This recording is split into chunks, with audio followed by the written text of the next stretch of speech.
I was looking through the peephole of the glass. As I was watching Dr. King, I saw him look over toward the boarding house. And then whenever he looked back, like he was going to look into the parking area, that's when he come up off of the grating, and that's when he was shot. I would say I was the only one that saw him get shot, actually get shot from the front. And it's not no pleasant sight. I felt very bad inside that this had to happen in Memphis, Tennessee. The shame of fireman George Lonarchy watching Dr. Martin Luther King through a police spy hole at the moment of his death was soon to be shared by many as the weight of world condemnation came down on the city of Memphis on the 4th of April, 1968. This was the killing of a major world figure. How could they have allowed it to happen? There were even suspicions that the Memphis authorities were accessories to the murder and involved in a cover-up. Over 20 years later, the man convicted of King's murder, James Earl Ray, still protests his innocence. In this film, we show new evidence that there was indeed a conspiracy and that the trail leads into the heart of government itself.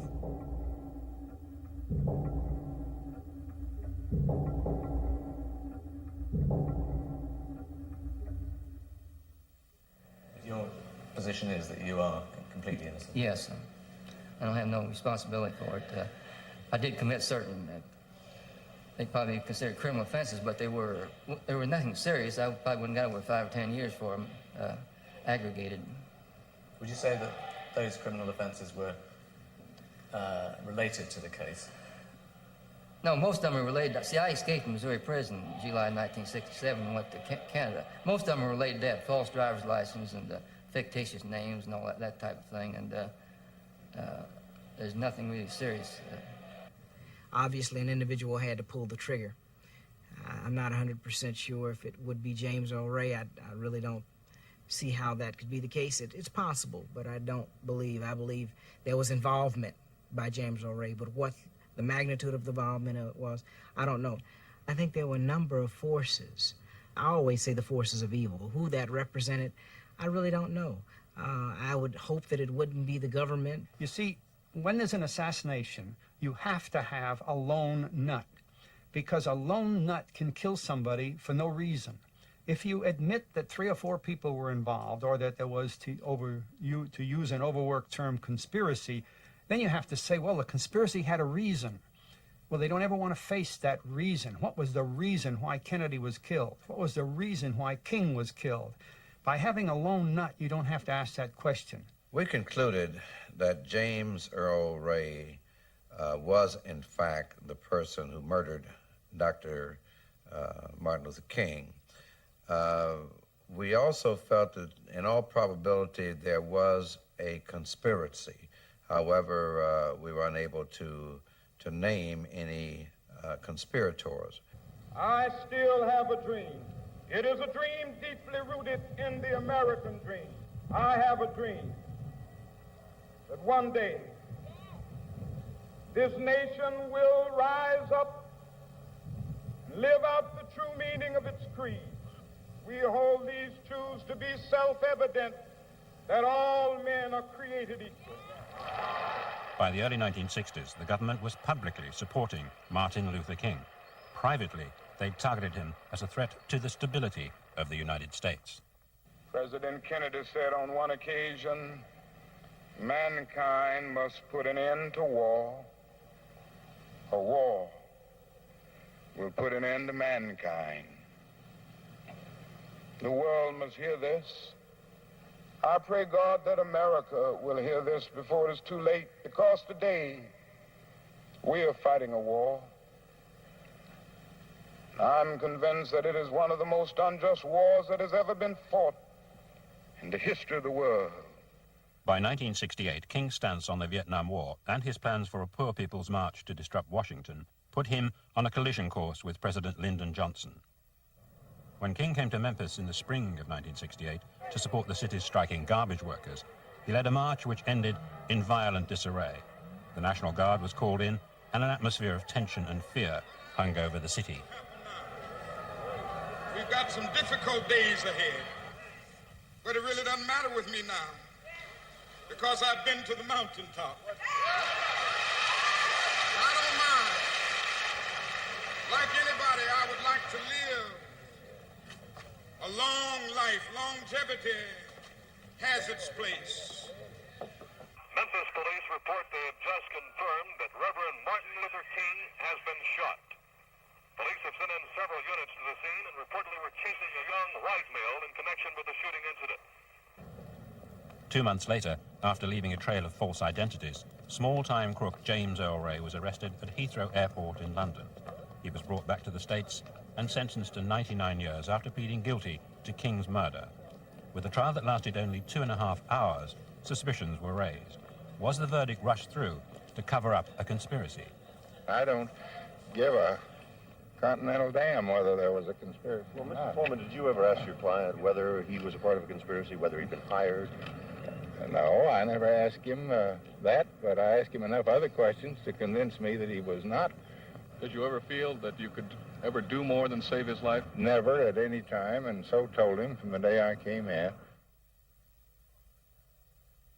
When Foreman came in the case, he was off for a trial, at least he pretended to be, and everything went okay up until sometime in February of 1969. We was going to trial up until then, and one time he came in with a paper, wanted me to sign it, saying that, we'd enter a guilty plea. He gave me a list of reasons why we should enter a plea. He also said the newspapers done convicted me by pretrial publicity. And so I told him I didn't think that was the grounds for entering a guilty plea, because I thought we could overcome some of this adverse publicity during the trial. His next gamut was that if I didn't enter a guilty plea, they might put my brother Jerry Ray in prison as a co-conspirator. And he also indicated that if I forced him to trial, he wouldn't put forth his best efforts. Are you actually stating that you never recommended to Mr. Ray that he plead guilty in the case? I have so stated, I state again. I never have recommended to any client. I did tell him the facts as I saw them. I told him I thought he would be convicted. I told him I thought he would be executed. And I had to tell him that because that was the truth. Foreman's assertion that he didn't coerce Ray into a guilty plea is belied by the letter he wrote to him on the eve of the trial. Foreman's fee was coming from a book contract. Ray asked for $500 so that his brother could hire a new lawyer. Foreman agreed, quote, contingent on the plea of guilty going through without any unseemly conduct on your part in court. So Mr. Foreman came to see me, and we discussed it, and I told him that I would, as in every case, where appropriate, accept a guilty plea on the basis of a 99-year sentence. I talked to the governor of Tennessee, United States Attorney General, the Department of Justice. I did this as a matter of courtesy. They did not ever interfere with the way I conducted the prosecution of the case. It's only recently become apparent that there was a conflict of interest in the court's appointment of Hugh Stanton Sr. to assist Ray's lawyer, Percy Foreman, in Ray's defense. Stanton had also acted as lawyer for the state's chief witness against Ray, Charles Stevens. Did you ever consider that Hugh Stanton was in a conflict of interest because he had also represented Charlie Stevens? Was that ever considered? No, as a matter of fact, I believe you're right that Mr. Stanton did. Well, I believe Mr. Stevens finally got somebody else. I don't know, but no, we didn't consider it any. You're telling me something that if that's a fact, I had forgotten it. But whatever it was, nothing came up to bother us about it.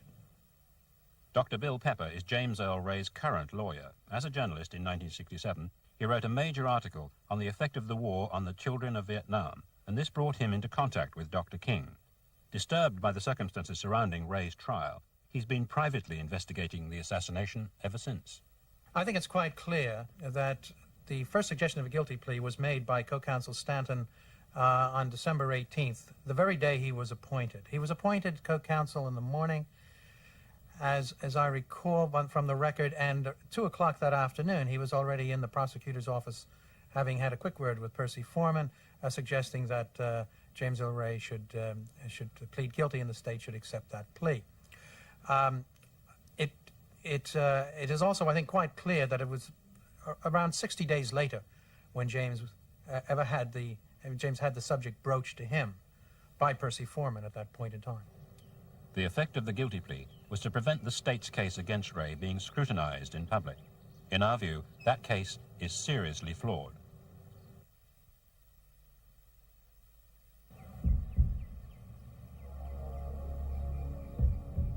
The state's case is that at 6:01 p.m. on April the 4th, 1968, in Memphis, Tennessee, James Earl Ray shot Dr. King with one bullet from a high-powered rifle.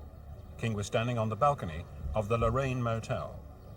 The state said that Ray fired from the bathroom window of a rooming house 200 feet away.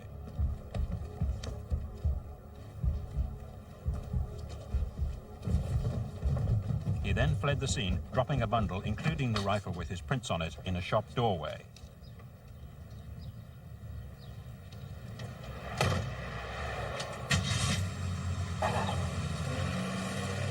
Then he drove off in his white Mustang down Main Street moments before the police arrived.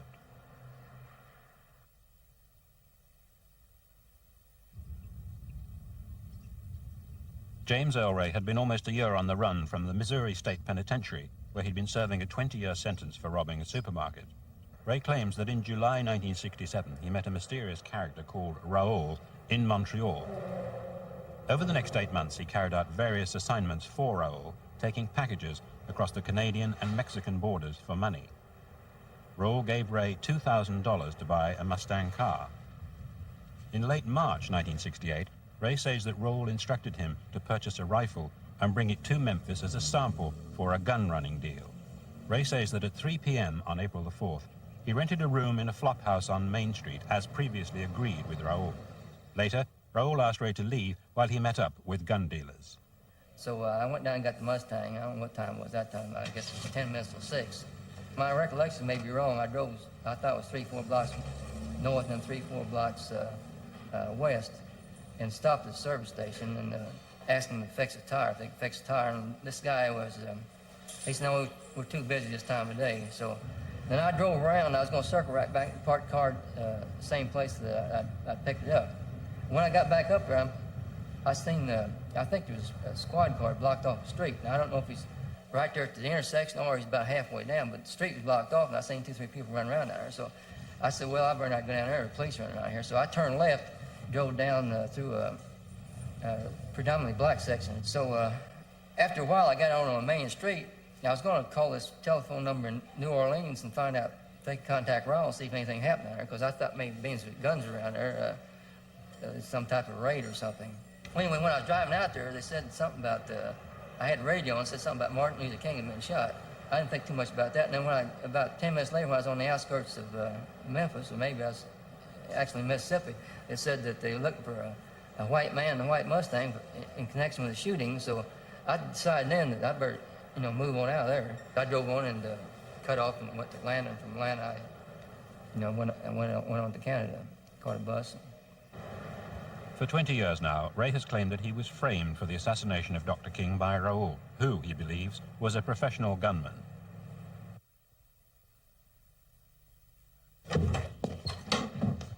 If the assassin had fired the shot from the bathroom window, he would then have had to get out of the bath, put the rifle in its box, run to his room to pick up the bundle,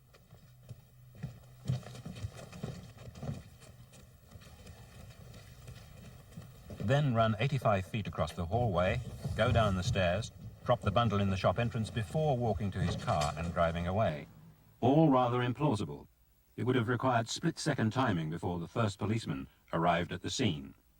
Veteran assassinations investigator Harold Weisberg has obtained more FBI documents on the King case than anyone else. He was one of the first people to cast doubts on the state's case against Ray in his book, Cover Up. That's ridiculous. He's required to have gone to his room in the flop house and picked up the widest collection of junk, bobby pins, cans of beer that hadn't been opened. A guy has been a crime like that and he's fleeing for his life. You're going to pick up a couple cans of beer or a bobby pin. The box didn't hold the rifle. He had to put the rifle in that. All sorts of other junk. And a ridiculous collection of it. The one thing that bundle served to do was to point a finger at Ray. We were in the fire station when we heard the shot.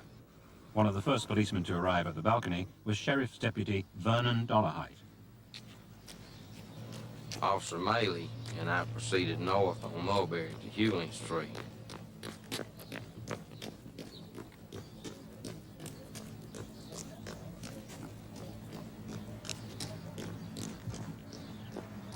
turned west on Hewling and ran up towards Maine, and there's an alley behind the buildings where the shot was fired from. I directed Officer Maley to take up a position there. He was armed with a shotgun and a pistol and guard the alley. I proceeded on up to Main Street.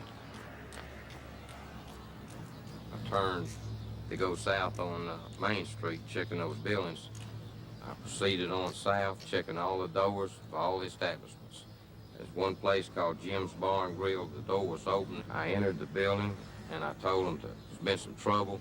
Everybody stay inside. And I backed out of the building. At that time, I observed a rifle, a blue suitcase, and a green blanket laying on the sidewalk. Did you see the package with the rifle when you went into Jim's Grill? I did not. After I came outside, I then turned to my right, facing south. I immediately saw it. I feel sure that I would have observed it as I came down the sidewalk, because it was very noticeable, and I would have seen it. How long were you in Jim's Grill? Not more than 10 to 12, 15 seconds at the most. 3 different policemen have claimed to be the first to find the weapon. Astonishingly, even after 20 years, this question remains unresolved. But the fact is that Dolarhyde was certainly in Main Street within less than 2 minutes of the shooting. I think it's very significant that a bundle of the alleged murder weapon appeared within 2 minutes on the street after the assassination. I think it's also significant that he didn't see it the first time that he came out, and it is very possible that someone was lying in wait in the entranceway to the rooming house, and then only came out and dropped it quickly after he went into Jim's Grill. Do you think that person was the assassin, or was it somebody else? I don't believe that person was the assassin. I believe that the person who dropped the bundle in all likelihood had a very specific role to play, and it was placing the bundle there. I don't believe the assassin was in the rooming house at all, and that this is just a part of this information. So where do you believe the shot was fired from? After considering this issue over years and balancing the variety of factors, I think it's quite likely that the shot was in fact fired from behind the rooming house, under the cover, from within the cover of the brush and the bushes at the rear of the rooming house. Solomon Jones, King's chauffeur, was standing under the balcony when King was shot. I interviewed Solomon Jones in the lobby of the St. Joseph Hospital approximately about 7:05.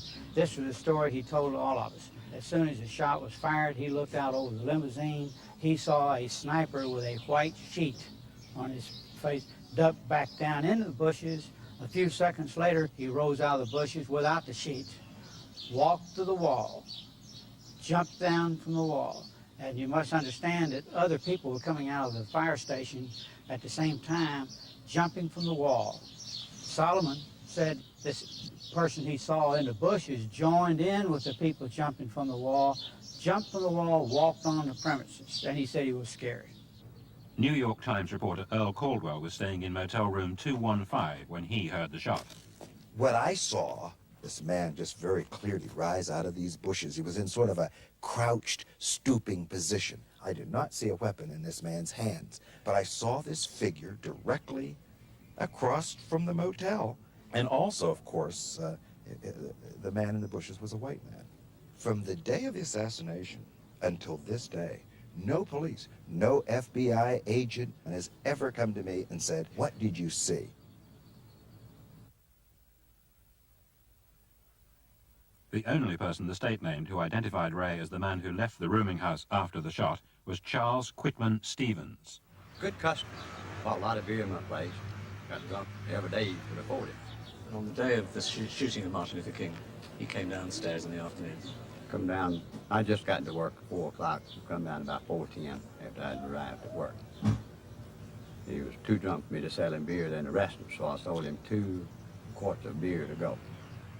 We tracked down cab driver James McGraw, who got a call to pick up Stevens from the rooming house that day. When I go up there and he was so strong he couldn't even get out of bed.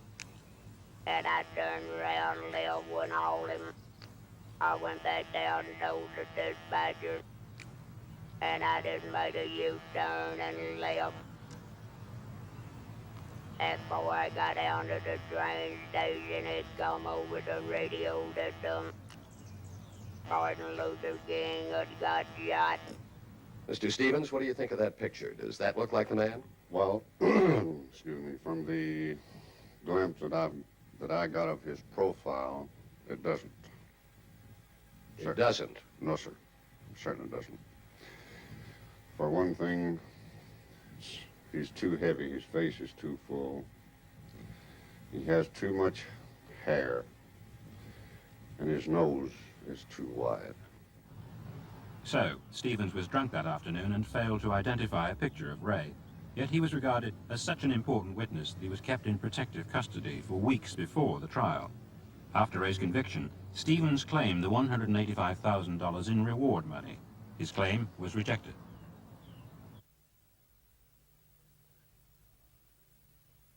This is the wrapping that was in when it was sent up to the Bureau, a box.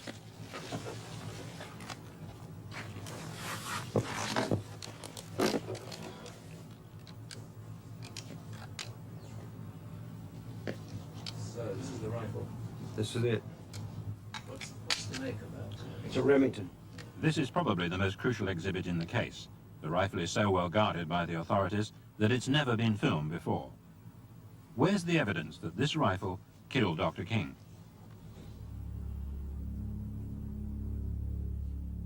We invited one of the most renowned ballistic experts in America, Herbert McDonald, to review the ballistics evidence in the actual bathroom from where the shot is alleged to have been fired. He's using an identical rifle. I'm standing on the floor, and the bathtub is no longer in this physical configuration. With this setting, with this scope on this rifle and that window at 3.5 inches, I'm looking partially into the window, but that only cuts the light down very slightly. I have a very excellent view of the balcony. With this scope, it would be an easy shot for someone like myself who knows how to breathe and position themselves for a shot and to very gently squeeze the trigger. An inexperienced person, it would be a more difficult shot, considerably more difficult, especially standing in the bathtub. There is no evidence that Ray ever fired a rifle in his life. That's a mechanical skill, and to be a good shot, you've got to keep it in just like a concert pianist or a concert violinist practices daily. The only piece of physical evidence that appeared to link the rifle to this bathroom was a dent in the windowsill. That is the exact width and length of an indentation that I examined in the windowsill in Memphis in 1974. The dent, therefore, since it has no microscopic characteristics, it has no individual characteristics, and certainly does not reflect either the geometry or any of the microscopic scratches on the barrel. They just would not be reproduced. This dent could never have been made by this weapon. Now the point about the dent is that it was used to demonstrate as evidence that the rifle was fired from this room. They said there's a dent from the rifle on the windowsill, therefore it was fired from this room. That's ridiculous. That dent does not prove anything. I took several pictures of the bullet, including every land and groove. This is just one of them. I had been told that the bullet was so badly mutilated that identification would be impossible. There is a great amount of lands and groove area for comparison. I would say that the FBI's decision not to test fire the rifle when they want to see if a projectile came from a specific rifle was a very poor case of judgment. Their reasoning that it was mushroomed and distorted so badly that it was unsuitable for comparison purposes is absolutely ludicrous. It had excellent characteristics, and they should have tested it. Was the FBI's failure to test the weapon just incompetence, or, more ominously, are we beginning to pull back the veils of conspiracy and cover-up among the authorities? Consider the actions of the Memphis Police Department. Usually, when King would come to Memphis, well, even I, if he was at the church or something, we would, maybe I'd have maybe 20 men within that block. He had plenty of security. We knew he was coming, We'd have men at the airport to meet him, and we tried to give him more security than we could give him. If security was always supplied to Dr. King, why was the 7-man police unit attached to him stripped away only 24 hours before the assassination? Under close questioning from the House Assassinations Committee, Memphis Police Director Frank Holloman denied that he had authorized the removal or had known about it at the time. On top of that, it's a matter of public record that 3 12-man police tactical units were pulled back 5 blocks from the vicinity of the Lorraine Motel on the morning of the assassination. Now, on this occasion, the TACCAR units were withdrawn at some point on the day of the 4th of April, weren't they? No, my cars was never withdrawn. About April 4th. No, we still had cars in the area. Wasn't there some suggestion that they were pulled back at the request of one of Dr. King's party, that they were pulled back a number of blocks? No, to my knowledge now, and the only way they'd been pulled back was on my command. Philip Melanson, author of the recent book The Merkin Conspiracy, has made a special study of this issue. I questioned Sam Evans about the withdrawal of the tactical units because this was a very important matter. Evans told me clearly and forcefully that the tactical units were withdrawn at the request of the Reverend Samuel Kiles, a man in King's entourage, and that he, Evans, had received the order, the request from Mr. Kiles, and had acceded to it. And he told me that flatly 2 years ago. Could Melanson's book refresh Sam Evans' memory? No, I didn't pull my men back.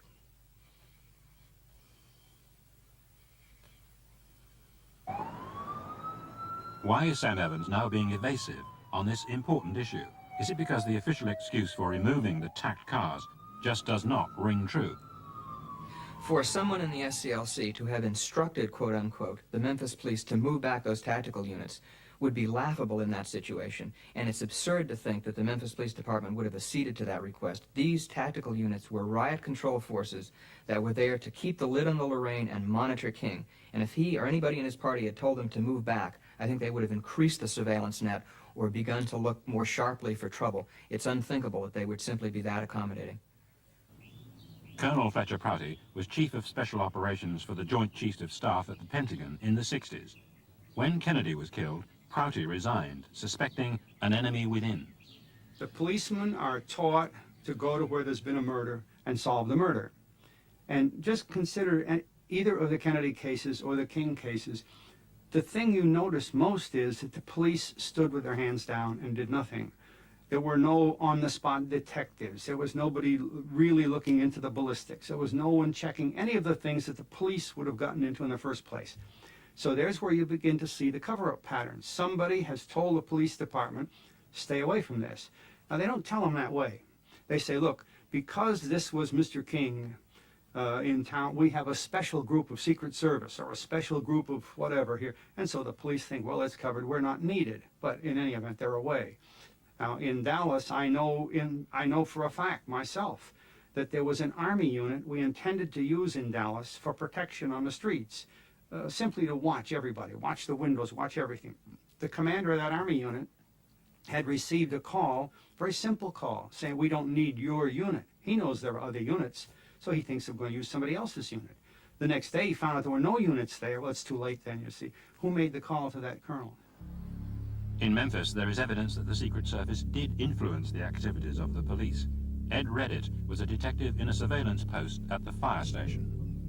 Oh, you can see the back, and you can see all of the courtyard of the Lorraine, back to office, the whole bit from there, all the way down to the corner of the building. You can see everything around Lorraine.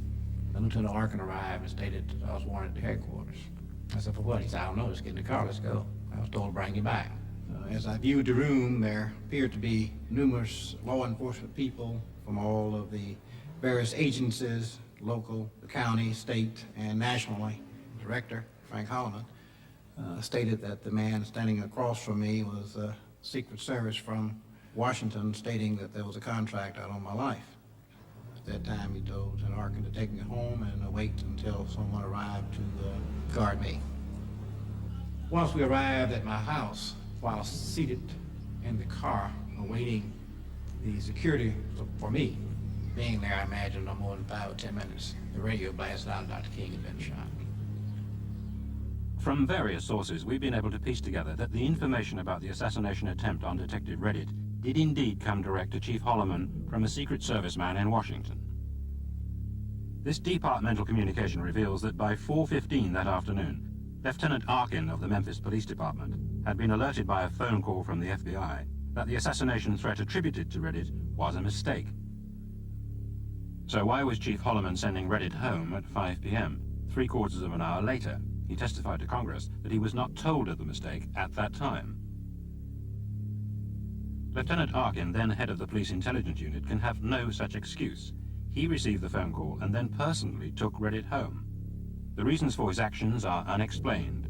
He refused to be interviewed for this program.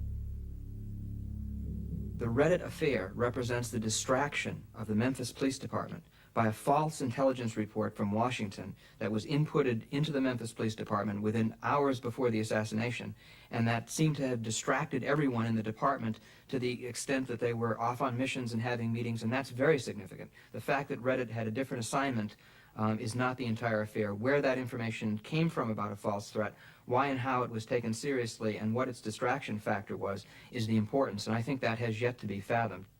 In the famous Lau photograph of the associates of Dr. King pointing away from the motel and toward the rooming house, there was for a long time a mystery about the person who was kneeling over Dr. King checking him for life signs. That person was Merrill McCullough, who somehow, when hearing the shot, instantly streaked up the stairs to the balcony and checked Dr. King. He was an undercover operative for the Memphis Police Department, but reporting directly to an intelligence officer of the Memphis Police Department.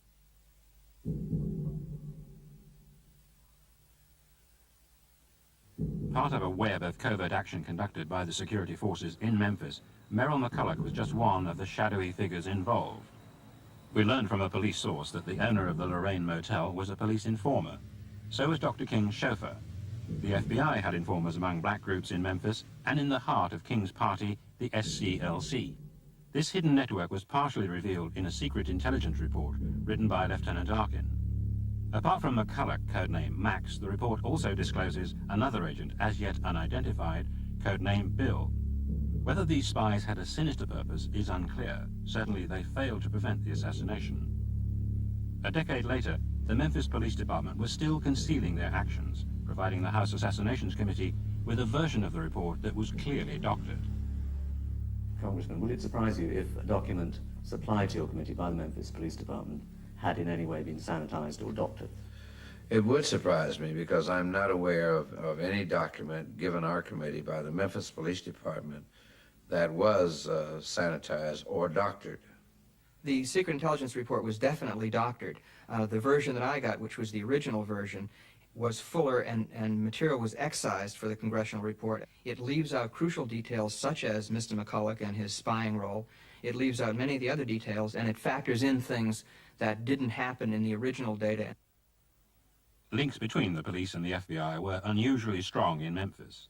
Not only was Fire and Police Chief Holloman running the Memphis FBI in the early 60s, but he also worked for 7 years in charge of the office of FBI Director J. Edgar Hoover.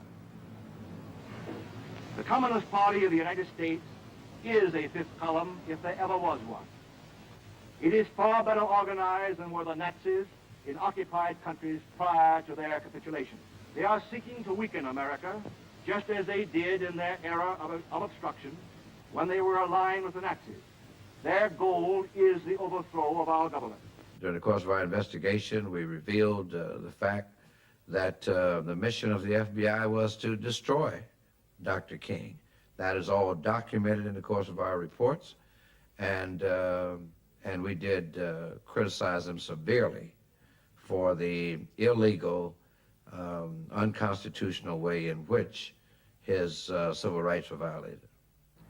It certainly was immoral, illegal, and unethical for the Bureau to use its power to try to destroy Dr. King, and particularly to do so by falsifying information. And they did falsify it over and over and over again. And he should know. Arthur Murtagh was FBI agent in Atlanta for 11 years. I was designated as the agent in Atlanta to handle Black Probe. The Black Probe was a program set up to develop informants in black organizations to keep the Bureau advised of the activities of blacks in connection with the civil rights movement. During that period, I spent a lot of my time developing black informants, and these were generally paid informants.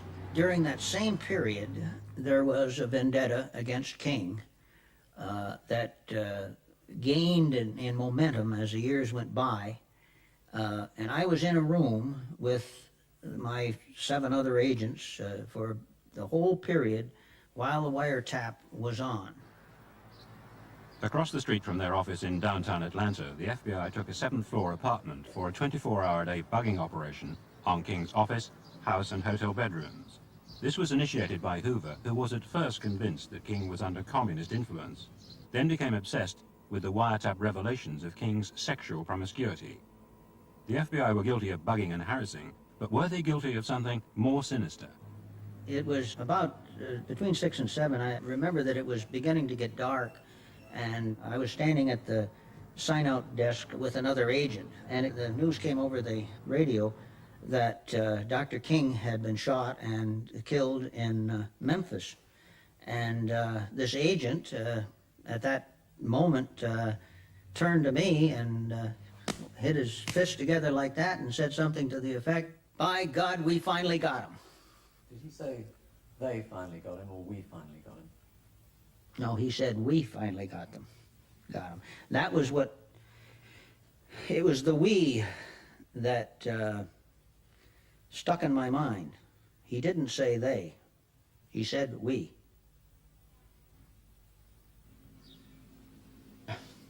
I see the Constitution as a framework which is in the process of development, and it's our job as Americans to constantly embellish the Constitution and build it into a type of system, not necessarily just a document, that will result in equal rights, equal opportunity for all Americans.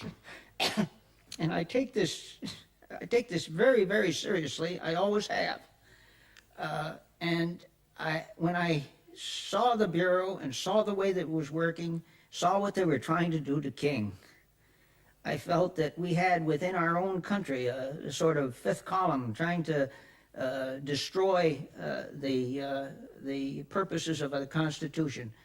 It is not enough to simply say the FBI did it, or retired FBI agents or former FBI agents killed Dr. King. I mean, that has been a view that 10 years ago was certainly much in vogue, but it's much more complicated than that.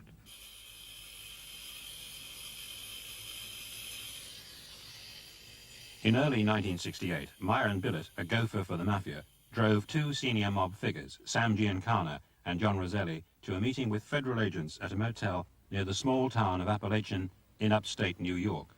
At the meeting, the Mafia leaders were offered a contract to kill Martin Luther King. There were Roselli, Sam, myself, and 3 guys from the FBI, and 3 or 4 guys came in from New York, the mob, and but they were the one that the FBI and the CIA were the one that came up with the hit. They wanted to come up with $1 million. They wanted to pay the mob $1 million to make a hit. And Sam said, no way. No way we're going to get involved in nothing like that. And that was the end of it. So who was it who made the suggestion? A CIA man or an FBI man? CIA man. Myron Billett is a dying man. We think it unlikely that he would tell such a story now if it weren't true. And it's documented fact that Roselli and Giancana were contracted by the CIA to kill Castro. If they rejected the CIA's offer on King, there is evidence that a contract with local mob figures in Memphis may have been effected. In Memphis, we were aware of several frightened witnesses. Bill Pepper is taking us to see one of them. I found a very fearful man with John. I found him very fearful then, and I find him now increasingly fearful. The first night I saw him, he insisted on our retiring to a room in the back of the garage, general store, and sitting with the lights out. I saw him again, and he always reminded me that he wasn't really unduly paranoid, but that in fact he had been shot at and people had attempted to kill him, and he had been beaten up, and he at one point was hospitalized. There's a basis for his profound uneasiness. Do you think he'll talk to us this afternoon? I don't know whether he'll talk to us this afternoon. He vacillates.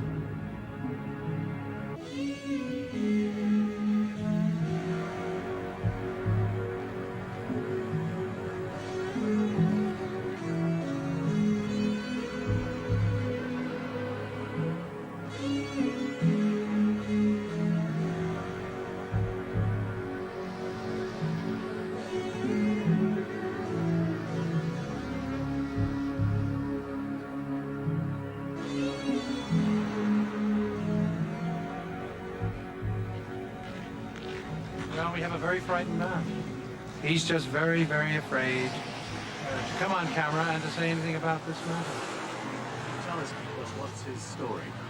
On April 4th, 1968, at 5:15 in the afternoon, John McFerrin went to Alberta and Latch Produce Company to do his shopping. It was his last stop of the day before coming back to Summer. Shortly after he entered the place, he heard a man he originally called the Fat Man, Frank Liberto, on the telephone. Heard Liberto say words to the effect, "Shoot the son of a bitch when he comes on the balcony. Don't come round here. Don't call me here. Go to New Orleans and pick up your money from my brother." The conversation ended at that point. McFerrin didn't think too much about that conversation until 6:30 p.m. He heard that Martin Luther King had been assassinated shortly after 6. Then it all made sense to him. He gave a statement to the FBI, the Memphis Police Department, and investigators, and eventually to the House Select Committee on Assassinations. They all disregarded his comments and ignored. I've known John for 10 years. I believe John had a crucial bit of information that was never looked at properly, never followed up, and disregarded. And the only reason it would have been disregarded was because it was inconvenient to the scenario that became, in effect, the official story. What's the evidence of mafia involvement with the CIA in assassinations? Colonel Fletcher Prouty was head of special operations in the Pentagon in the 1960s. I certainly knew of plans that were intended to bring about an assassination. For example, in the case of Castro. So they created an organization called Mongoose. Mongoose was the cover word for it. Now, the objective of the Mongoose program was to assassinate Castro by any means. We even used mafia hitmen, skilled mechanics, skilled killers. Now, there's no reason to believe that Mongoose ended when somebody decided that, well, we're not going to kill Castro this year, we'll let it go. But Mongoose is an assassination incorporated organization. From your experience in government, Fletcher, do you think it conceivable that a secret intelligence unit could have planned and carried out the assassination of Martin Luther King? You needn't have to include the word intelligence unit. It's just a secret unit. And there's no question about it being a unit. Anybody that thinks today that either Kennedy assassination, either one of them, or the King assassination, and others that we might go into, were done by individuals, just doesn't understand the business at all. The easiest way to see that the program is laid on in a team effort, carefully planned and carried out, begins after the murder. How to get them out of there and how to cover the thing so people don't realize that a team of gunmen did the job. Martin Luther King was registered on the first floor. Somebody went there ahead of time and told the landlady of the motel that he didn't want to be on the first floor, he wanted to be on the second floor. Nobody in King's party had made that contact. You see, that's the advanced planning.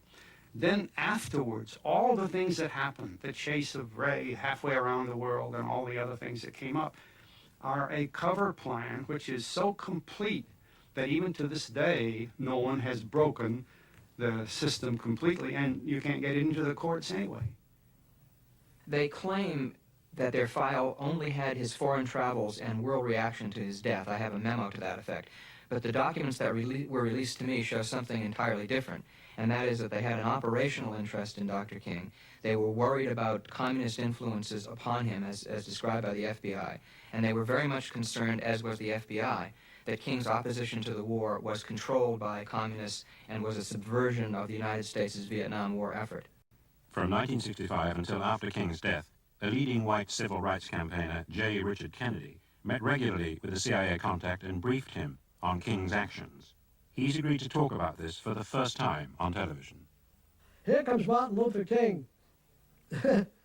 He marches out and he says, "A plague on this war. Don't fight in it. Turn your guns the other way." Well, the fact that millions of middle-class whites whose sons were going into this war and who believed in it, you just telling them this, boom, what do you think they did? Just exactly what they did. They quit. With his own hand, he killed the coalition and he killed the revolution. Don't ever blame your allies if you're the leader of the revolution. You're supposed to get it right. Kennedy believed that King was under the influence of Peking-led Marxists within the SCLC. Well, first of all, you start with the people that Beijing pays in the United States. When they start moving from one field to another, you have to assume that Beijing has asked them to. The Black Panthers and the Muslims, the black Muslims, had moved straight into the King headquarters. They had gotten out imprint books of the thoughts of Mao, they were selling them, and a journal that purported to list the financial contributions to the Mao Zedong government of the United States listed the Black Panthers, the Black Muslims, and several other black organizations as being now on the payroll of Mao Zedong. Do you think the CIA, when you talked to them about this, about King, took you seriously? Did they take me seriously? I don't know. How do we know when someone takes us seriously? I don't know. I suppose I would have to judge by the fact that they did work, that sector of the CIA, let's be careful, that agreed with Kennedy, the president, and were friends of mine and agreed with me. I think they took me seriously on all these things because they were facts. You see, I didn't give these people information. Let's be clear about something. I never gave the CIA any information. It would be absurd and impertinent of me to think that I could. They had people all over the place. They wanted information, they got it. What they got from me was an interpretation of information. I think that Kennedy's statements about King being controlled by Peking-line communists may appear to be absurd to us now, and absurd to us then if we had known about them, but quite likely were believed by the agency and by the people who were reading them. And I think they heightened the paranoia and the fear about Dr. King and what would happen should he not be stopped. So when you run into data that says the FBI did this or the CIA did that, you have to be very careful, or you have to investigate a little further, because what it really is probably is the overlap of the two. The strongest evidence of an FBI and CIA involvement with the assassination begins with a trail that starts here in Toronto with the aliases or alternative identities used by James Earl Ray. In 1967, 2 months after escaping from prison, Ray began using different identities at every opportunity. 4 names recur. All 4 are real, perfectly innocent people living within a 1.5-mile radius of each other in a Toronto suburb. All 4 had similar physical characteristics to Ray.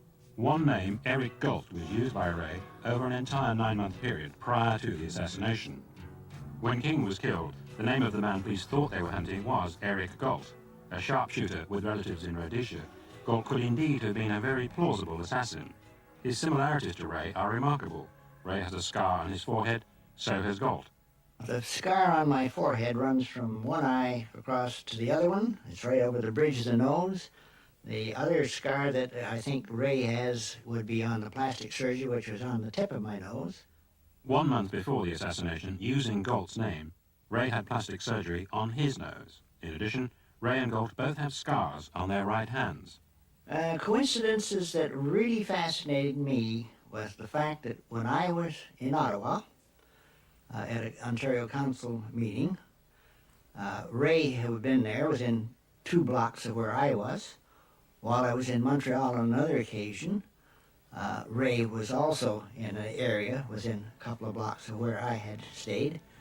Identification that he would pick up on me would be absolutely remote. I don't think there's any way that he could have gotten my name without some assistance. How did Ray get access to these identities? It's recently come to light that Eric Galt's details were in a top security file because of his work on a then secret defense contract for the Union Carbide Company in Toronto. There are files in every company that we have defense contracts with. Very, very elaborate files, because they want to know who they're dealing with. I myself have had access to Canadian and Australian and British material that those countries considered secret, top secret and all, and in exchange we provided our material. So if you were going to fabricate a record for somebody or use somebody else's record as a cover, that could be done even though it involved 2 countries or 3 countries. The aliases question is crucial because it was unexplained by official investigations and is obviously central to this case. James Earl Ray was able to use the names of people who looked like him, who were totally innocent, and in the case of Mr. Galt, who shared uncanny characteristics with Ray, when Ray had no capacity to have gone to Toronto and scouted these names out or gotten them from a file. And to me that means they were provided to Ray, which means a conspiracy. I really don't recall the Galt name, where I got it. And there's a couple of others I don't recall the details of. You weren't supplied with a package of aliases or identities at some stage? No, I was never supplied with that. I was supplied with money and things of that nature, but I was never given any aliases. It would have been more simple to give me a passport than, give me all those phony names to look up. It was here in July of that year that Ray first started using the Galt name, and here also in July that he claimed to have met the man he knew as Raoul. After Ray's arrest in May 1968, a Canadian journalist, Andy Salwin, in seeking evidence of Raoul, came across the footsteps of a mysterious American a few blocks from where Ray had been living in Montreal. His name was Jules Rico Kimball. Kimball's girlfriend told Salwin that Kimball kept guns and explosives in his car, made frequent phone calls to New Orleans, and was known to her as Rollo. Was Kimball Raoul, or could he be linked with Ray in any way? Salwin couldn't get to him. Could we?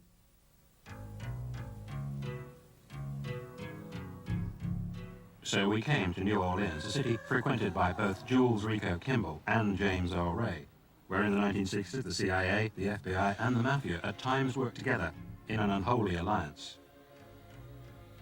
We came here on the trail of Kimball and discovered that a famous district attorney, now a judge, interviewed Kimball as part of his inquiry into the New Orleans connection to the Kennedy assassination.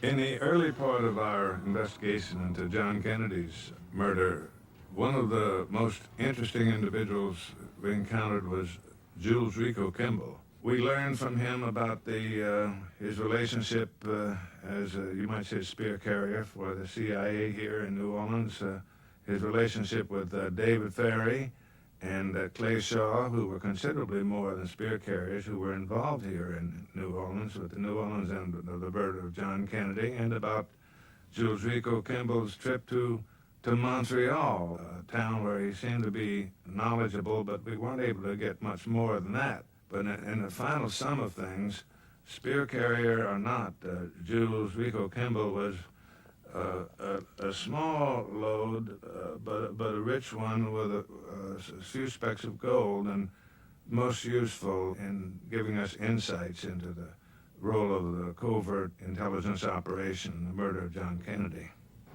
Then we talked to New Orleans private investigator Joe Oster, who'd done extensive surveillance on Kimball in 1967 because he was a suspect in the bombing of a left-wing Union leader. Could Kimball have been in Montreal at the same time as Ray? Up to now, nobody's been able to answer this key question. But there is a week in July 1967 when no one can account for Kimball's movements. We interviewed his in-laws, we interviewed his relations, we interviewed his wife, we had his home under surveillance, and we cannot account for that week and a half of where he was. So he could have been in Montreal? He could have been anywhere. He could have been in Montreal. Where is Kimball now?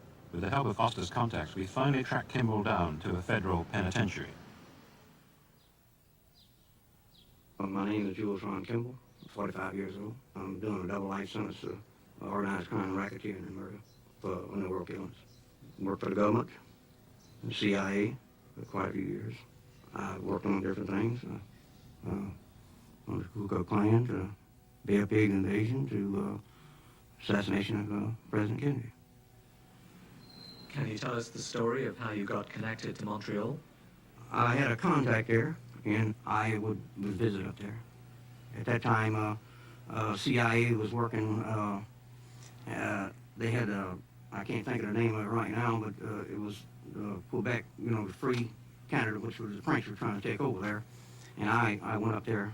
I started going up there with them, and I had done a couple jobs up there for them. Can you give me a clue as to what kind of work you did up there for them? I had done 2 murders for them there, yes, in Canada. Were they political things?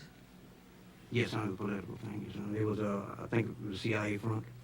See, CIA, they'll back anybody, as long as they can put a man on the inside. Kimball says he was introduced to an FBI agent in New Orleans and put on the payroll of the FBI to undertake assignments. This agent told him to meet Ray at Atlanta Airport and fly him to Canada. Yeah, Mr. told me to pick him up.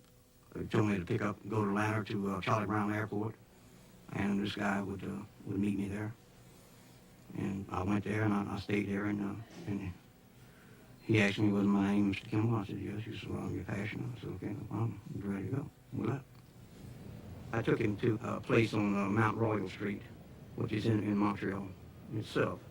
And I had a contact there. It was a CIA front in the building. And I got him his fake identification stuff. He would give you a whole makeup, you know, a good one, you know, that would stand any kind of security, you know, that you could travel with it just like if you travel on your own and not even worry about it, you know. It was legitimate. How do you know that this place was a CIA front? Well, back when I first went to Canada, I was given that information. I went there and I gave him a code, and he recognized me. You know, I was told what to say when I got there to him. When it was a business place, and I just went there, and no problem. How did you know that the man you picked up that day later on was James Earl Ray? Through another contact I had, they told me that they were going to use him for a job at that time. So, did you fly him back to America after his visit? No, I didn't, no. No, not him. I flew somebody else back. Now, his story is that he met a man called Raoul. It sounds like that part of Raoul was you. They call me Rico. So would you say that at least for the Canadian part of Ray's story, you were Raoul? Yes, yes. Later in the interview, Kimball claimed that he had assisted Ray after the assassination. Yeah, I flew him from down to Montreal, yes. And turned him over to the people there. Can you clarify that? What did you do after the assassination? What did I do with James Earl Ray? I told you I flew him to Canada after the assassination. So can I show you a picture of somebody and ask you whether you recognize him, whether you've seen him before? That guy there. No, I don't believe I do. There was a person that looked similar to him in this Jim's Grill I mentioned a while ago, but that's been 20 years ago, and it would be difficult for me to remember, you know, just what he looked like. I gave a description of the person I saw in this grill, and of course that's, like I mentioned, that's been 20 years ago, and I don't think they'll ever... His name is Jules Rico Kimball. Yes. Now, he's in prison at the moment. He's specifically alleged that he flew you to Canada and assisted you in gaining your identities from a character in Montreal. Is there any truth in that at all? No, there's no truth in that whatsoever. I don't know, I've never had any contact with him. Possibly I've seen him, but I don't even recall that. And he may be under some type of, is he in prison now? Well, there's a possibility he's under some type of pressure from the government. And he may know something about the King case, but he's trying to disinformation, things of that nature. Every single statement that he gave us turned out to be true without exception. There was no dissembling.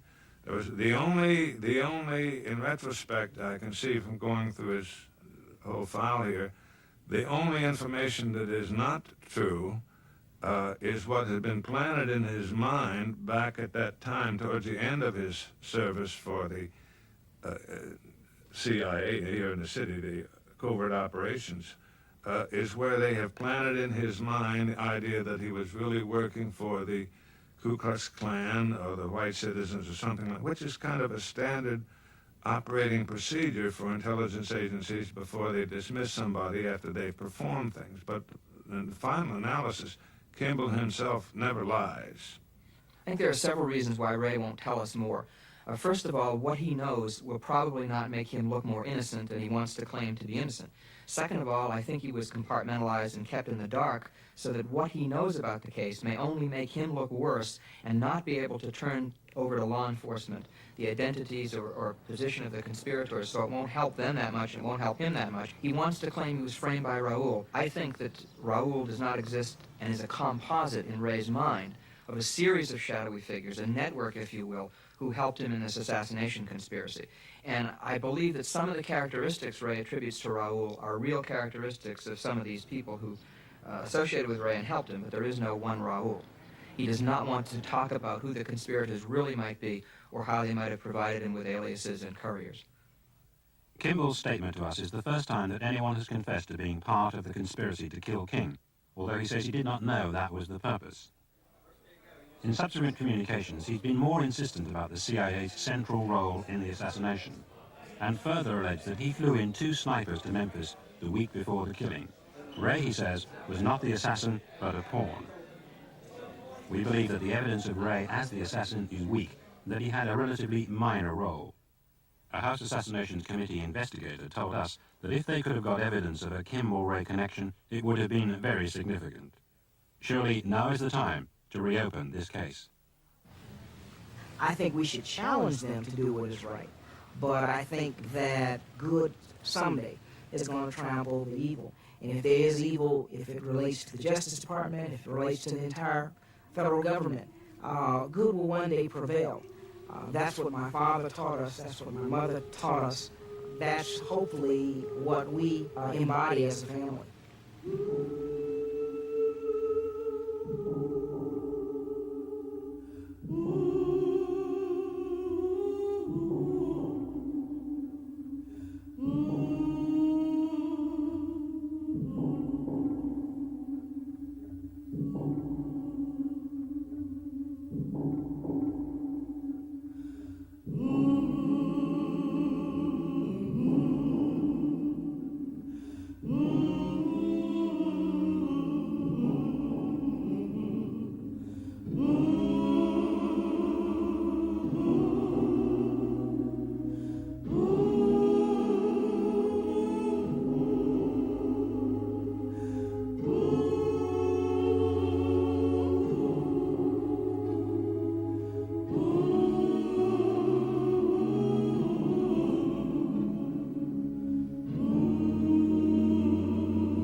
We're going to change the course of the country and, quite frankly, the world. 5 minutes later. America's dead.